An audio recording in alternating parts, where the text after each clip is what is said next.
Hello বন্ধুরা, কেমন আছো সবাই? আজকে সকাল সকাল নিয়ে এসেছি পাটিসাপটা।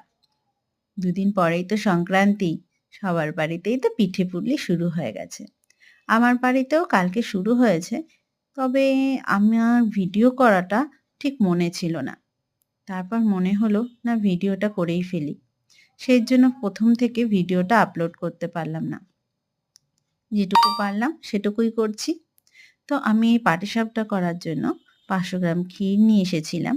আর ৫০০ গ্রাম ক্ষীরের সাথে পরিমাণ মতো চিনি আর ২ হাতার মতো দুধ দিয়ে সেটাকে একটু মাখো, মাখো করে নিয়েছিলাম।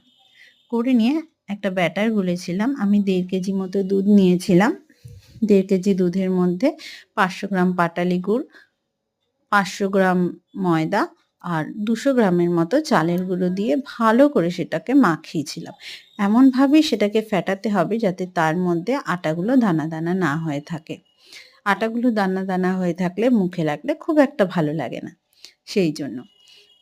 আর তাতে দিয়ে দিয়েছিলাম ৪ টে মতো এলাচ থেতো করে গুঁড়ো করে দিয়ে দিয়েছিলাম।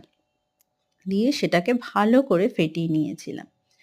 ফেটানোর পরে তাওয়াতে এইভাবে একটু ব্রাশ করে অয়েল ব্রাশ করে গোল গোল করে পাটিসাপটাগুলো ভেজে নিয়েছিলাম।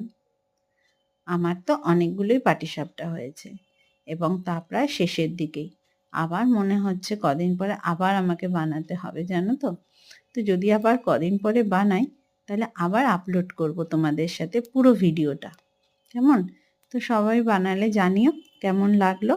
আর যারা নতুন বিয়ে হয়েছে পাটিসাপটা বানাতে পারো না তারা অবশ্যই দেখো।